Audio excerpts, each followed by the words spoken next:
Um grande surto, fuga e medo de prisão. Alexandre de Moraes deixa o Brasil às pressas.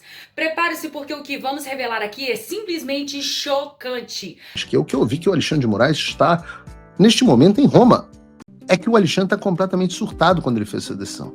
Não é para menos. O cara está à beira de sofrer a pena de morte financeira das leis Magnitsky. Compreensível que ele esteja em surto lá em Roma. E a decisão deixa claro, o estado mental dele já não é mais pleno. Vejam o que ele escreveu. Que a verdade precisa circular, com ou sem permissão dos grandes veículos. Se inscreva no canal, ative o sininho porque os próximos capítulos prometem. E eu vou dar uma informação aqui para vocês que eu recebi agora, um pouco antes de entrar no ar. Daqui a pouco a imprensa pode verificar ou não, porque eu já entreguei para jornalistas muito mais competentes que eu vi que o Alexandre de Moraes está, neste momento, em Roma. Eu não sei o que ele foi fazer em Roma. Parece que dormiu confortavelmente com a família dele na embaixada de Roma no Brasil, muito interessante, nesse momento onde o Brasil está pegando fogo, onde o Michel Temer está fazendo o vídeo.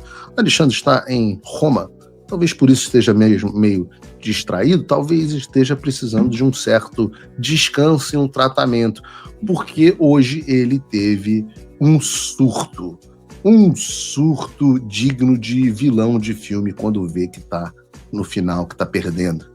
Então vou fazer uma recapitulação aqui, porque vocês certamente se lembram que na semana passada o Alexandre impôs uma série de medidas cautelares ao presidente Bolsonaro, dentre elas a proibição de utilizar redes sociais, seja diretamente, seja por meio de terceiros. Aí beleza, havia medida cautelar sobre essas redes sociais, absolutamente insano e desnecessário, mas ele fez e parte do Supremo até referendou.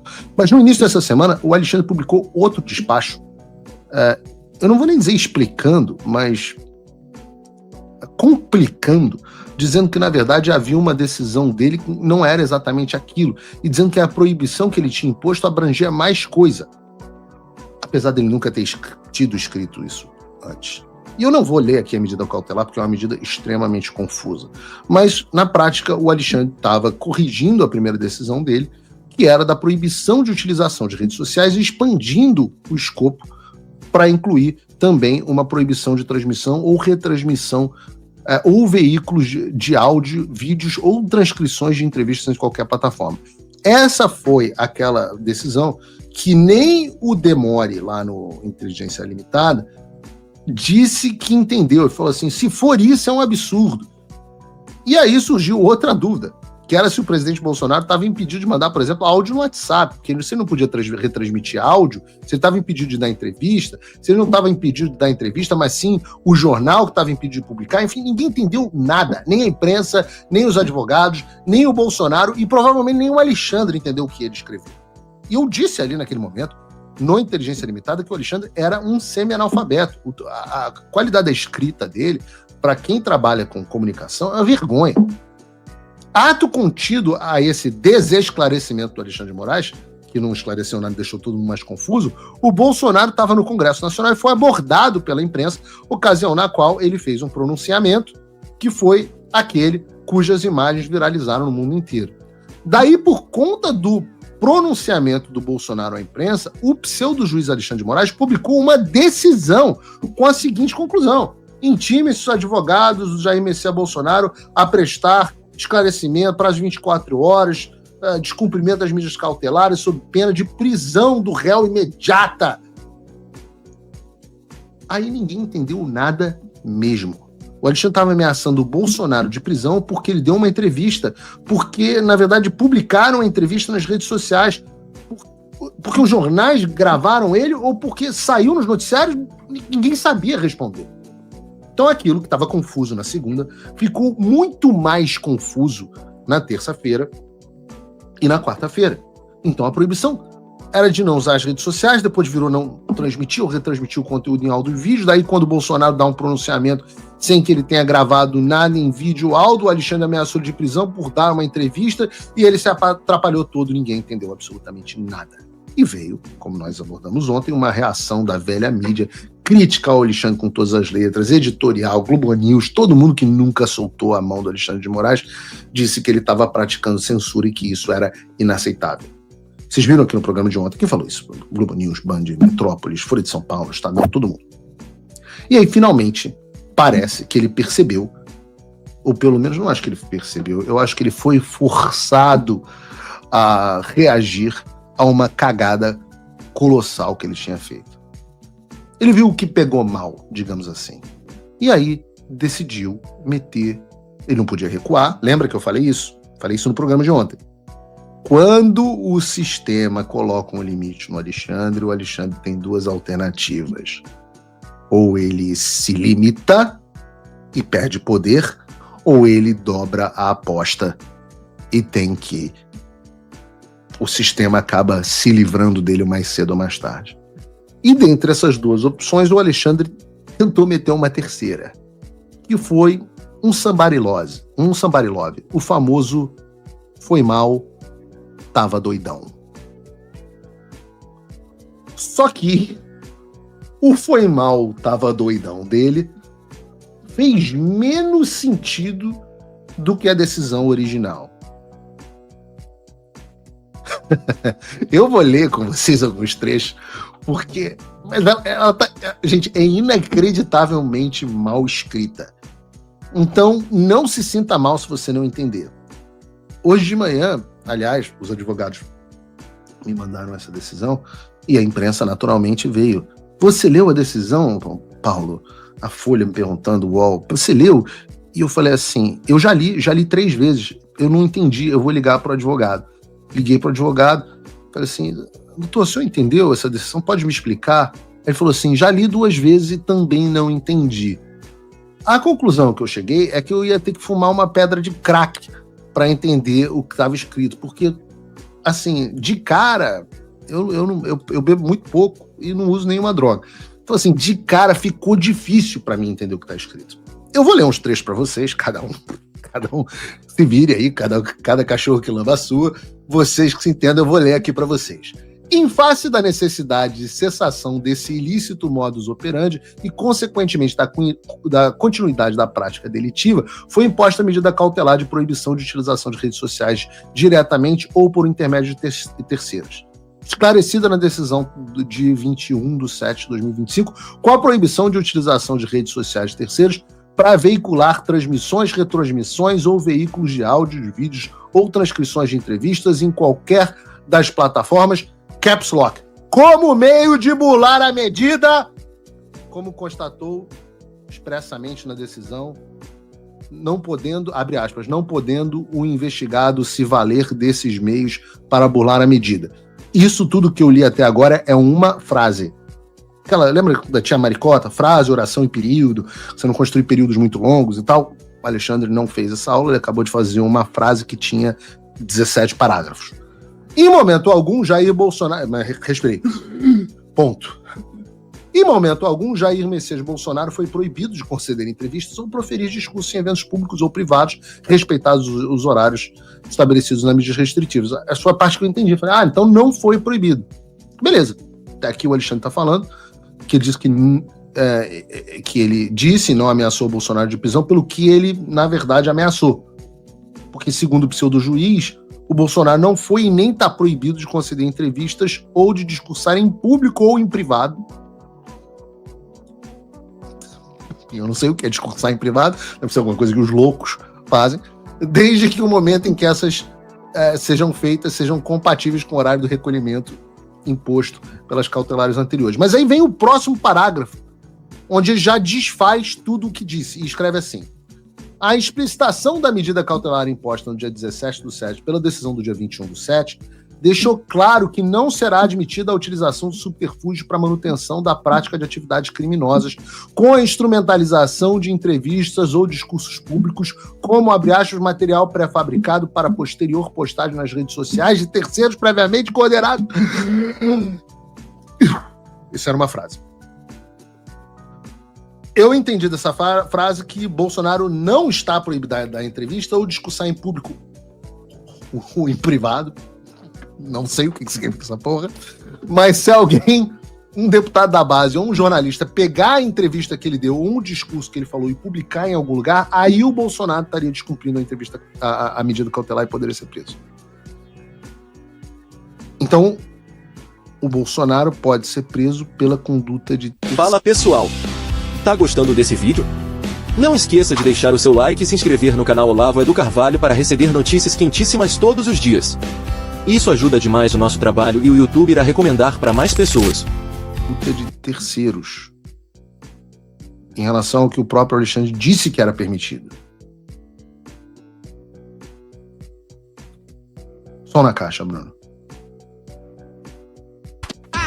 Que isso, elas estão descontroladas. Que isso, elas estão descontroladas. Irmão, o cara fala um negócio num parágrafo e no outro diz que não pode o que ele disse que podia no parágrafo anterior. O que eu acho é que o Alexandre está completamente surtado quando ele fez essa decisão. Não é para menos.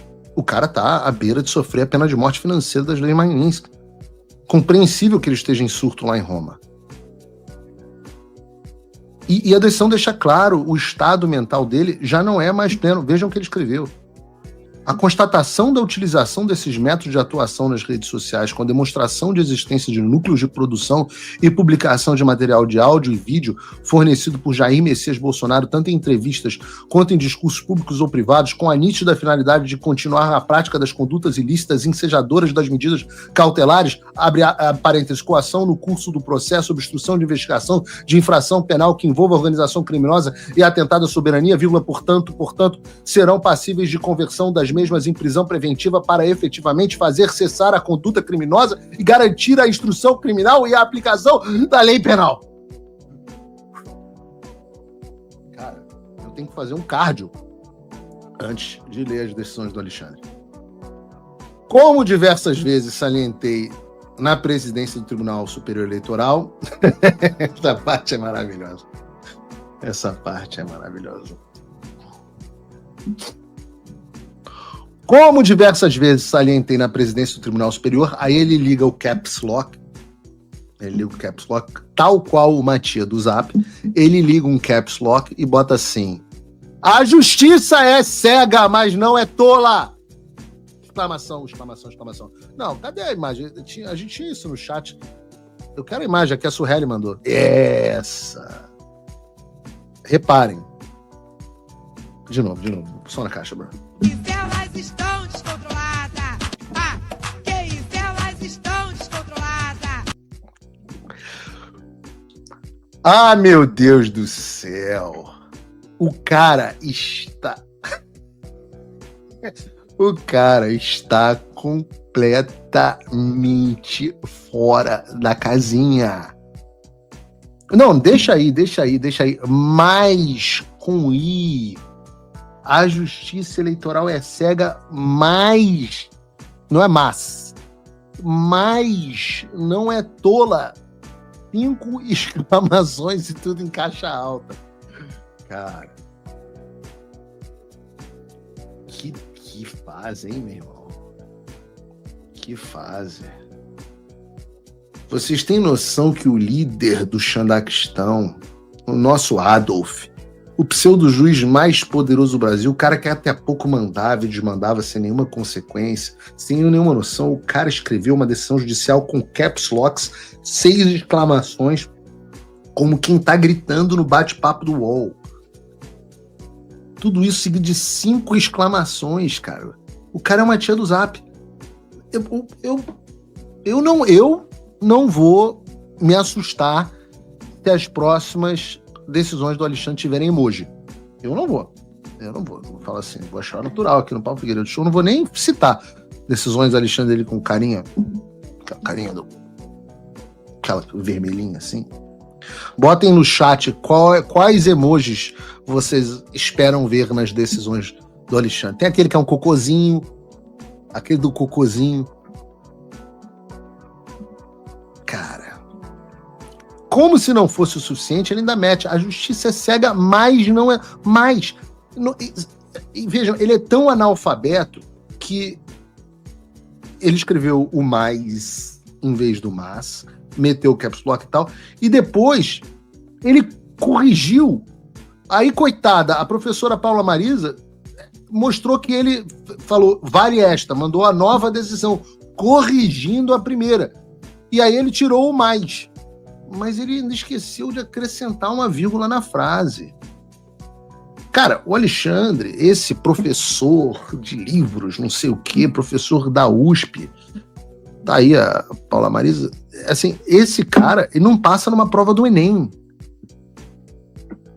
Prova do 350 no Enem. Então, o clima chegou, é o clima de chacota. O Alexandre é esse mesmo que escreve mais, lugar mais, que não sabe colocar vírgula em frase. Esse cara, veja um estado, que o problema não é, eu sempre falo isso, falo do Alexander Solzhenitsyn, que o problema não é o Alexandre. O problema é o desastre intelectual que o Brasil virou. O Alexandre, esse cara, esse Enem 350, ele é finalista do Prêmio Jabuti Acadêmico, pelo livro dele sobre combate ao populismo digital extremista. O cara que escreve mais, sem vírgula, que escreve uma... Vocês viram as frases? 40 minutos de uma frase. Esse cara é finalista do Prêmio Jabuti. Botem a mão na consciência de vocês. Então, o problema é o Alexandre de Moraes? Não, o problema é uma sociedade que se construiu de uma forma onde um sujeito desse chega à Suprema Corte, é premiado com Jabuti, prêmio de literatura do Brasil. Daqui a pouco ele vai pra BL. Mas, porra, Miriam Leitão tá na Miriam Leitoa tá na BL. Porra, dane-se, agora o Brasil virou moda caralho, várzea, Bangu, como a gente diz no Rio. A BL é Bangu,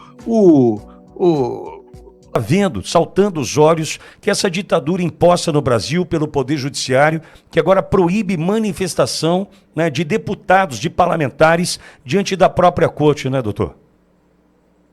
O direito de reunião, ele é consagrado na Constituição. No artigo 5º, inciso 16, né, consagra o direito de reunião desde que não frustre outra reunião. E não tem local mais simbólico do que a Praça dos Três Poderes. Não é? Então, o que aconteceu sexta-feira é de uma violência sem tamanho, Pitoli. Primeiro, começando com a questão da competência. Aquela área é uma área sob jurisdição do governo do Distrito Federal. Vocês lembram que a senhora Janja, há um tempo atrás, andou reclamando do governo do Distrito Federal, porque a praça precisava de... Ela queria colorir de alguma... Sei lá o que ela queria fazer, não importa o que... Mas ela reclamando. Portanto, ali é um local de jurisdição do Distrito Federal. Mas o que ocorre? O senhor Alexandre de Moraes proferiu a decisão dentro do inquérito 4781, que é o das fake news, de 14 de março de 2019. Esse inquérito já tem 6 anos e alguns meses, não é? Então, o que nós voltamos sempre ao ponto. Esse inquérito é um inquérito que cabe tudo. Qualquer pessoa que tiver, o Alexandre de Moraes e a Procuradoria agora também, tiver qualquer descontentamento, não existe mais o princípio do juiz natural, de entrar com o processo de distribuição. Tudo vai para Alexandre de Moraes. Então, a primeira violência está em uma decisão ser proferida por um ministro sem jurisdição sobre aquele espaço público, dentro desse inquérito 4781. A outra violência é mandar prender em flagrante deputado federal. O artigo 53, parágrafo 2º da Constituição, ele é claro que deputados e senadores, desde a expedição do diploma, não pode ser preso.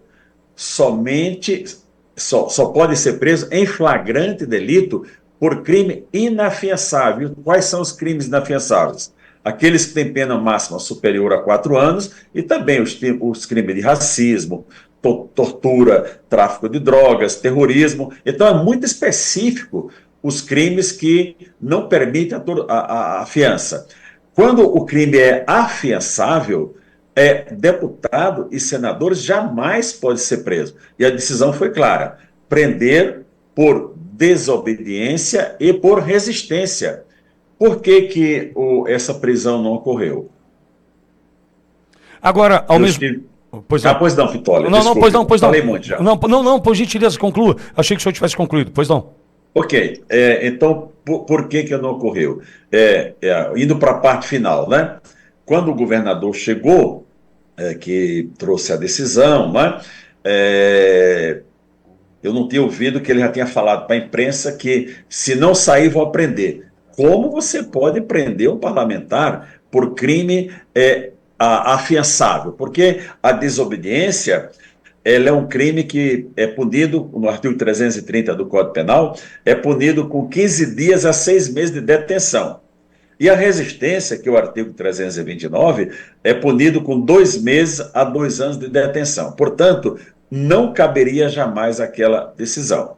A partir da chegada do governador, e aí eu assumi, eu estava ali em apoio ao deputado Hélio Lopes, eu e o doutor Ezequiel Silveira, que estávamos lá, nós assumimos a condição de advogados dos dois parlamentares. Então, a partir de agora, nós estamos assumindo a defesa dos 2 parlamentares. Os 2 concordaram na mesma hora, assentiram, o Hélio com a cabeça e o coronel Crisóstomo que sim, e eu comecei a dialogar com o governador. Ele fez as colocações dele, eu fiz as minhas colocações, então os senhores me deem um tempo para nós dialogarmos. Ficamos ali uns 5 minutos, um pouquinho mais, talvez quase uns 10 minutos, dentro da cabana ali, eu, o Hélio, o Crisóstomo, conversando qual decisão tomar. Então, veja, se o Hélio poderia ter resistido, tá certo?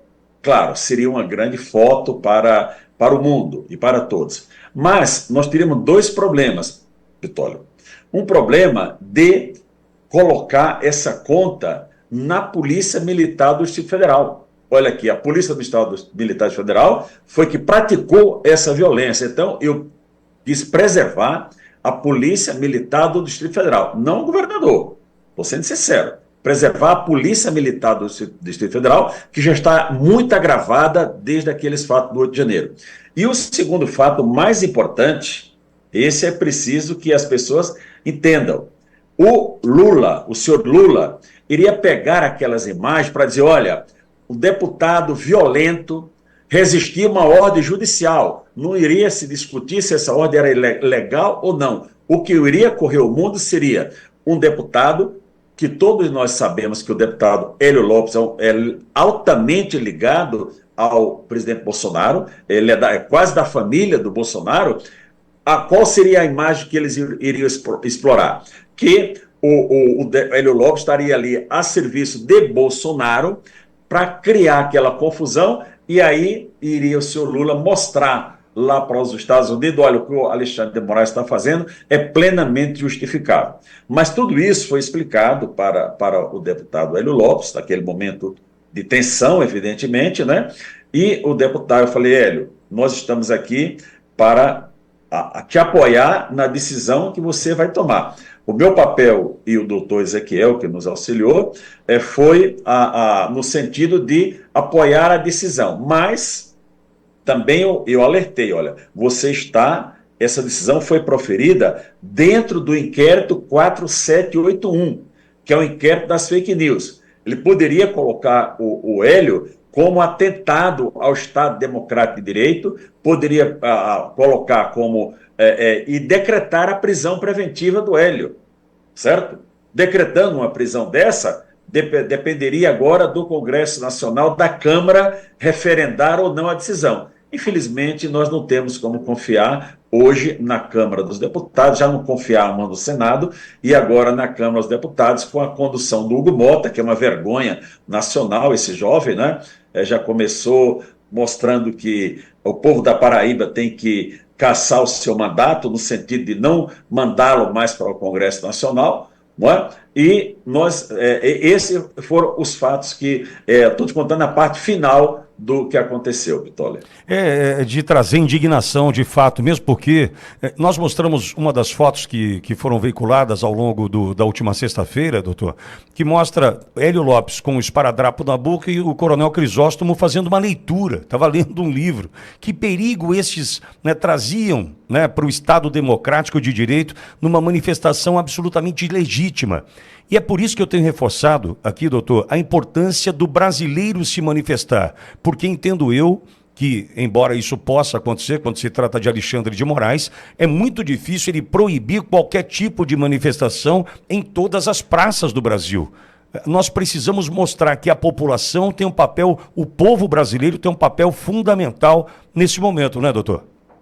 Exatamente. Alexandre de Moraes, como o deputado Cabo Gilberto falou agora há pouco, né? Eu achei engraçado, viu, Gilberto, se você estiver assistindo, colocar para o Gilberto desocupar o Zé Trovão também, o menino da Zaélia, né? Uma coisa louca, né?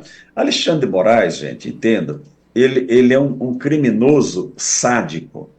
Ele tem prazer em fazer o que ele faz. Alguns falam, ele tem desvio mental. Pode ter, deve ter um pouco, né? Tem ausência de Deus, porque o sujeito que não tem um temor a Deus, ele não teme a nada. Mas Alexandre de Moraes, no campo do cumprimento da Constituição, ele é um criminoso em série. Ele é um criminoso em série. Então, é uma vergonha o Senado Federal, não, foi uma vergonha o Rodrigo Pacheco, e está sendo uma vergonha o Davi Alcolumbre, não tomar providências contra esse cidadão. Entendam que todos nós brasileiros vamos ser agravados agora por essa tarifa imposta pelos Estados Unidos por conta da liberdade, de um lado, e do outro, a questão do Brasil, a questão econômica, das falas do senhor Lula. Mas a origem de tudo isso está em Alexandre de Moraes. E quem quer proteger Alexandre de Moraes, infelizmente, os senhores ministros do STF agora estão no mesmo barco do Alexandre de Moraes, porque o artigo 29 do Código Penal diz que fala da coparticipação, né? Quem de qualquer maneira concorre para a prática do crime é responsável na medida da sua culpabilidade. E os demais ministros, os outros 7 que estão apoiando a Alexandre de Moraes, Mitch Fux está arrependido agora. Entrou no período de arrependimento, mas não podemos esquecer que no primeiro momento ele também referendou as condenações do 8 de janeiro.